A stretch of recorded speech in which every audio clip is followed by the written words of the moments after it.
నచ్చిందిలే రఫైన నువ్వు టఫైన నేను మిక్స్ అయ్యే కాలం వచ్చిందిలే లూస్ అయింది హార్ట్ స్లో అయింది బీటు నా తీరు నాకే నచ్చిందిలే. ఓయ్ నువ్వు నన్ను మిస్ అవుతావా? మరి మీ నాన్న నన్ను మిస్ అవుతాడా? మరి ఏమిటి పిలుస్తావు? అత్తయ్య అని పిలుస్తాను.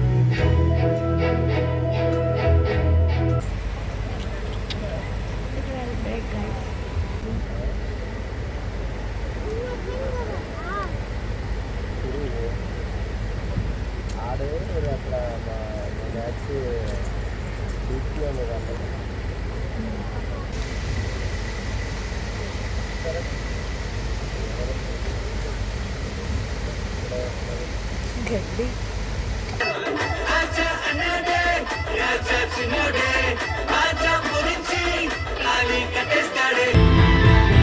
అందమైన ప్రేమ కిరణం అల్లుతుంటే ఎంత మధురం ఏ కంచికి తెలియని కథలా ఏ హత్తులు తెలియని అలలా